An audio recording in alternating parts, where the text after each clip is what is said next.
Just check the mic, 1, 2, we clear, ready to transmit. Pro fan hoops on the court, we got the game lit. Not talking highlight reels just for the common glance. We talking dedicated skills, taking every chance. From logo threes to rebounds, Chicago got the me-bounds. Asia got 3 chips, Las Vegas aces in the town. You tune into the channel if you want to get the facts. Women's basketball is fire, no need to relax.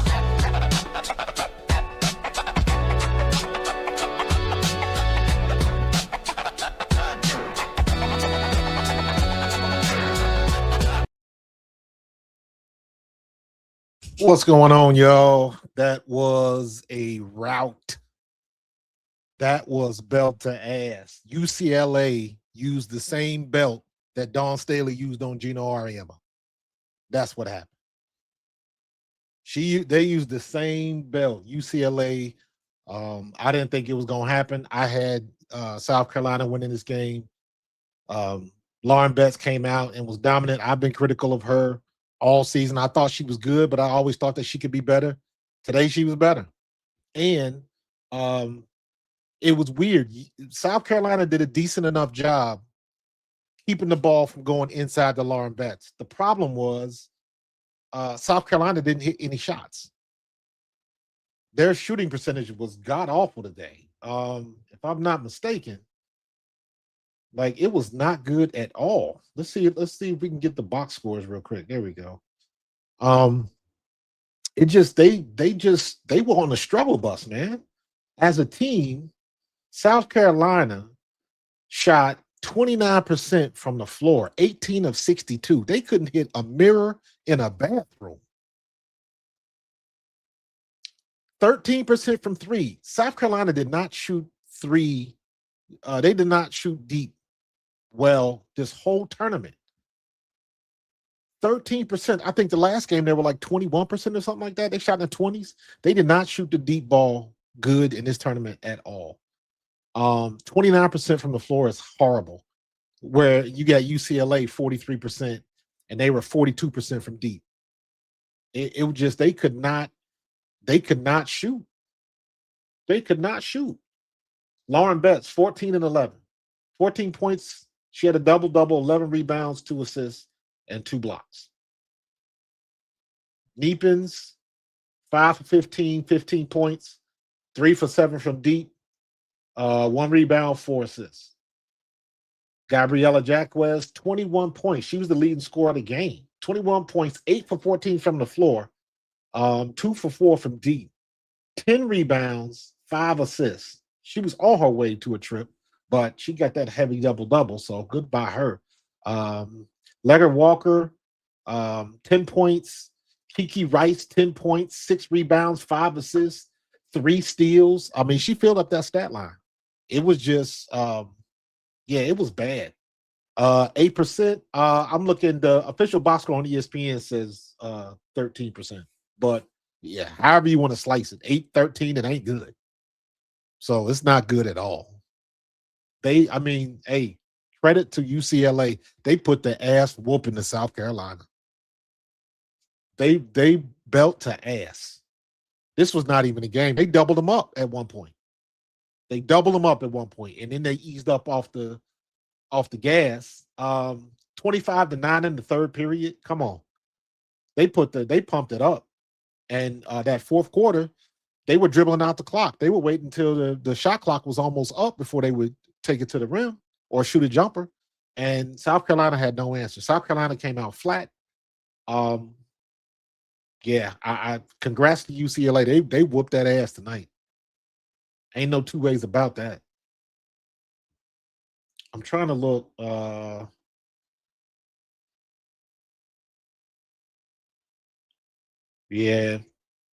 UCLA just came out and South Carolina couldn't get off 4 points.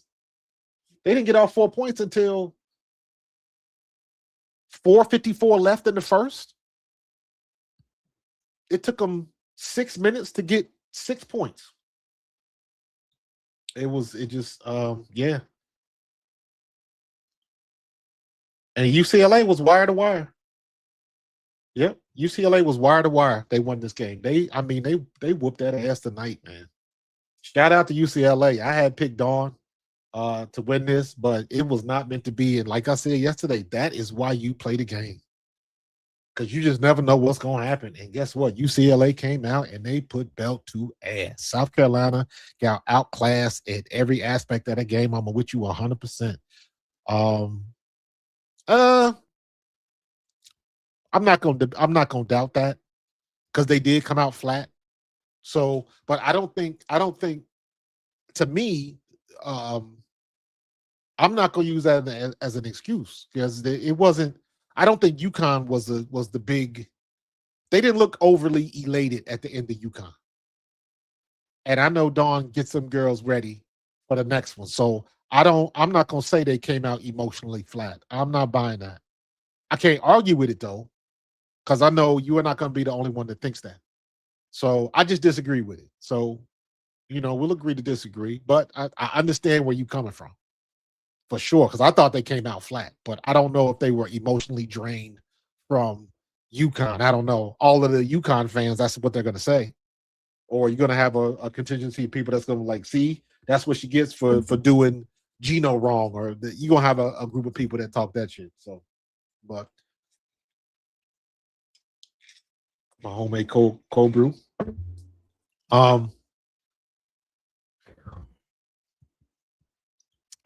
Yeah, he said the same thing, man. I'm just not. I don't want to. Because to me, that's an excuse. That's an excuse. UCLA just whooped that ass tonight. UCLA would just whoop that ass because, yeah, Jacquez got right. Let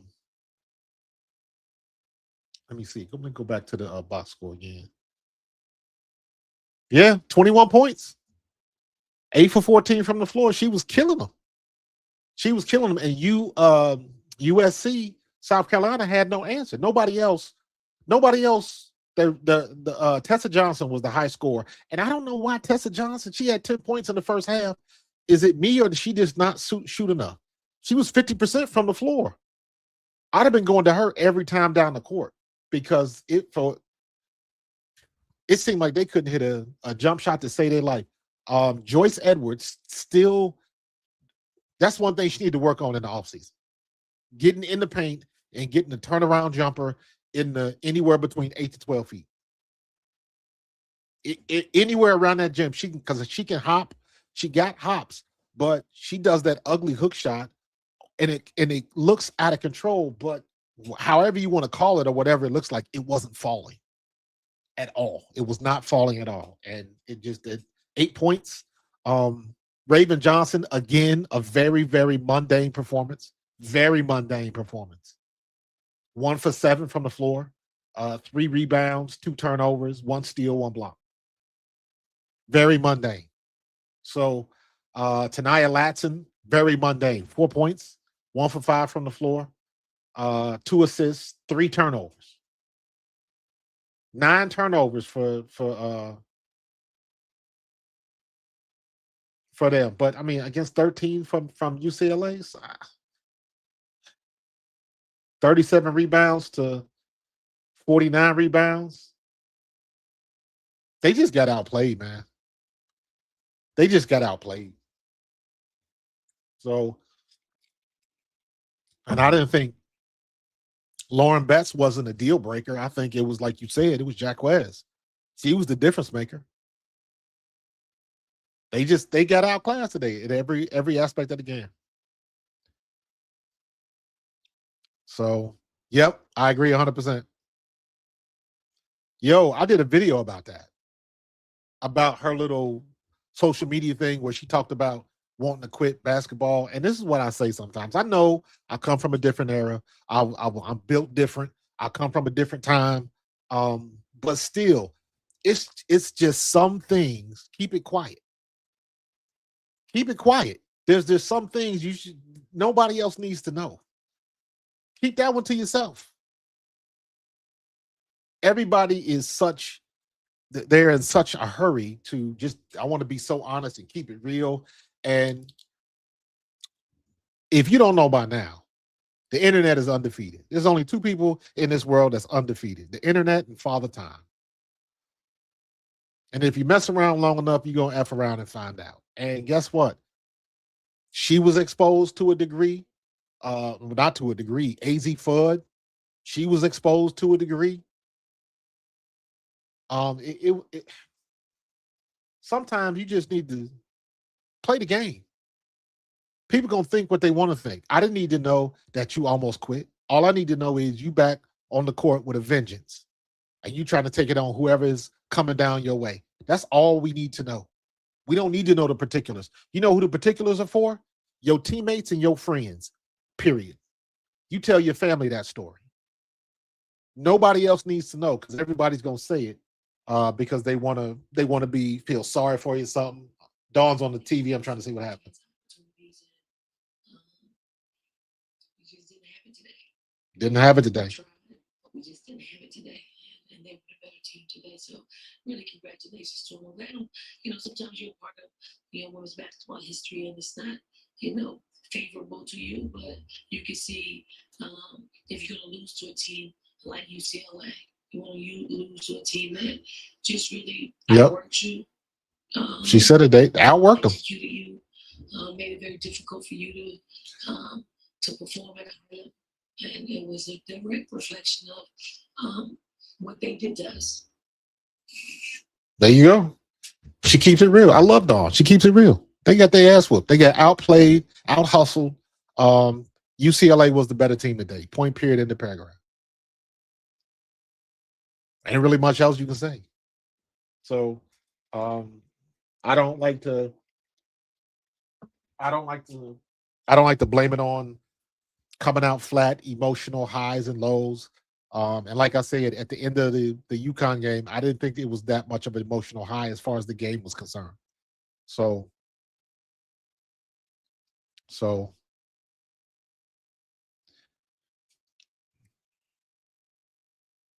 yeah. I mean, you talk about for the tournament or for this game? This game she had 4 points, right? Raven Johnson, 3 points, 1 for 7, 0 for 4 from 3. Missed the free throw, 1 for 2. So she didn't even get to the free throw line often. She went to the free throw line once and missed 1. 3 boards, 2 turnovers, a steal and a block. She had 1 offensive rebound, 2 defensive rebounds, and 3 fouls. Not good at all. I expected more from Tanaya Latson too. She gave 4 minutes. She played 25 minutes and got 4 points. Tessa Johnson. I was waiting for Tessa Johnson to take over. And I'm like, and this is a weird, when Malaysia Wiley was on the team, it seemed to me like Tessa Johnson took over more. I don't know if it was like a little personal battle between them two, because I remember the last time Dawn won the title, Tessa Johnson went off. I believe she was a freshman or a sophomore that year. I can't remember. She went off. She had a great game. And it's just like, I'm expecting Tessa and Tanaya to lead the way, and it just didn't happen. Just didn't happen. So, UCLA, man, Lauren Betts and the crew. Lauren Betts with a solid double, 6 for 10 from the floor. 11 boards, 2 assists, 2 blocks.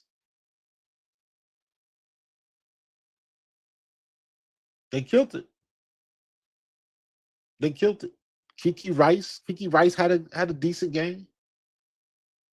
6 rebounds, 5 assists. So Kiki Rice was responsible for 10 points. She scored 10, but was responsible for 20. Lauren Betts scored 14, was responsible for 18. So they got outclassed, man. Sienna Betts even came in and did work with 4 rebounds. She only played 7 minutes. So, I mean, wow. They put belt to ass, bro. It ain't even you can't sugarcoat that. UCLA put belt to ass. Congrats to her. First ladies title in UCLA history. I know it's been a long time since the men won. Yeah, first women title for UCLA. Good shot, man. Good stuff. Good stuff. I like that, coach. Um, yeah, you should be. You should be. Congrats to you. Congrats. Y'all whooped their ass tonight. Well, whoa, y'all put it on them. Put it on them something awful. I'm hoping that Lauren Betts, that I hope that's gonna translate when she gets to the W. I don't see why it shouldn't. I don't see why it shouldn't. So it'll be very interesting this year. Just to transition to the W for a bit. It'll be very interesting after everything that happened last year, after everything that happened with the CBA. I want to see the W embrace these rookies coming in a little bit more than they have the last 2 years. It was always something. It was always something when Caitlin Clark came out. It was something when Paige Beckers. It was just but Paige Beckers played out a little bit differently because everybody wanted to, at least this is how I'm looking at it. Everybody wanted to hate on Caitlin Clark so bad, and they wanted Paige Beckers to be so much better than Caitlin Clark so badly that they gave her a little bit more leeway. Not like, and I'm not saying that as though she didn't earn it or didn't deserve it. I'm not saying it from that standpoint, but the optics are that there was a big love fest for Paige that Caitlin didn't get. And I attribute that to even as popular as Paige was, I don't look at Paige as public enemy number one. Caitlin Clark was public enemy number one the day she stepped on that court. And everybody let her know, whether they was hitting her in the throat, poking her in the eye, scratching her, pushing her down, all of that shit. Everybody hated it because it was her, but they couldn't stop her.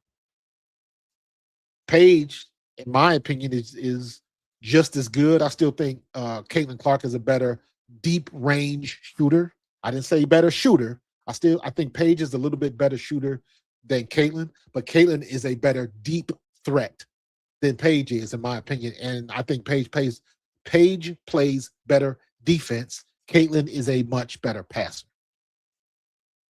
That's my opinion on those two. But just looking at last year, Paige didn't catch heat like Caitlin caught heat.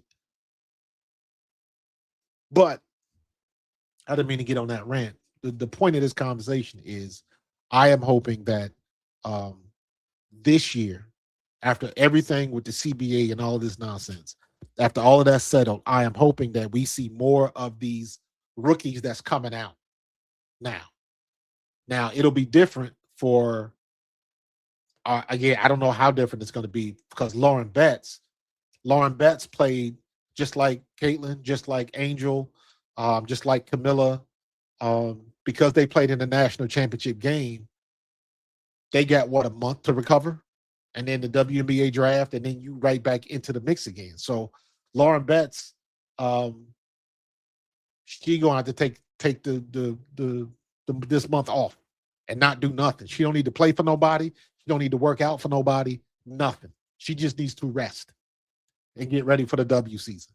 That's the only, I guess, that's the bad thing about the when the WNBA gets started. It's so soon after the tournament that they don't get much rest, especially if you go all the way to the title. So you're talking about Kiki Rice, Lauren Betts.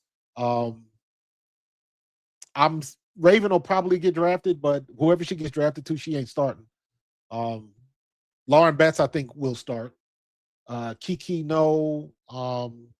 We could go down the list. AZ Fudd will probably start wherever she gets drafted, but she didn't make it to the title game, but she did play deep into the season. So all of that kind of stuff takes a factor. So yeah, it'll be interesting to see. But I want to see me, honestly, I'm tired of that old guard. I don't want to see no more. Let's get them. I'm ready for the transition into the next generation because that's what everybody wants to see. I don't want to see everybody still trying to hold on. And that might be a little uncouth, maybe. Nah, that's not the right word. Harsh for the vets. But I want to see the new ones usher in. And I'm talking about, you talking about them players that's at 9, 10, and 11 years in the league. if you still can't get it done, if you just hanging around, we'll see. We'll see what's going to happen. But as far as the college season, I did not watch one men's game this year. I have not watched a men's NCAA game in over 4 years. I've been all women, all the women's game. Now I will watch highlights. I'll see the Duke UConn finish, and I see stuff like that all the time. But I have not watched a game. I've not watched an entire game in over 4 years because I'm locked in with the women at this point. So the next thing I'm trying to get into, I've been watching it. I'm trying to get into it. My sister was a volleyball player. I'm trying to keep track of the Pro Volleyball League. Maybe I'll start doing some stuff on that on this channel. But yeah. But as of this day, UCLA put belt to ass to the South Carolina Gamecocks, 79-51, and it was a drubbing. It was no contest, wire to wire win. Congratulations, UCLA Bruins, Lady Bruins. I'm gonna get up out of here. This Wednesday, I'm trying to get some stuff together for the 2-minute drill, the 2-minute takeover. Basically, what that is I'm gonna go live Wednesday at 9 p.m. and I'm just trying to invite people on so they can come on and come on the show and give your hot take, your hot opinion, and you got 2 minutes. I'm trying to get my setup together so I got like a clock. So as soon as you come on, the clock starts, you got 2 minutes, and you can say whatever you want to say, non-toxic, by the way. You can say whatever you want to say, talk about whoever you want to talk about. If you want to talk about NFL, NCAA, curling, Olympics, I don't care what you want to talk about. Whatever you want to talk about, you got 2 minutes. And then we will discuss your hot take or your opinions, and then we'll move on to the next one. So join me Wednesday at 9 p.m. So we're going to try to do something new. So I'm trying to invite some people, get some people that want to come on. You don't have to be on camera if you don't want to. You can turn your camera off and we can hear you just like it was a call-in show. So yeah, I'm trying to start something new. But I want to get more. I'm trying to find something to get more interactive. That's what I want to do. So so join me on Wednesday. I'm still coming on tomorrow. I'm still Tuesday. Me and Tone got the Bald Eagles podcast where we talk about the Philadelphia Eagles. Wednesday we're gonna do the 2-minute takeover, and then of course I'm going Thursday. I'm switching from Friday to Thursday, so I'm going Monday, Wednesday, Thursday, and I'm gonna leave Friday open. So that's the new schedule. I'm gonna have some promotional stuff up this week, and we're gonna try to give it a shot. So join me Wednesday at 9 p.m. and we're gonna see how it goes. All right. So I'm out of here. Again, all you UCLA Bruins fans, congratulations, because y'all put belt to ass. UCLA women's national champions.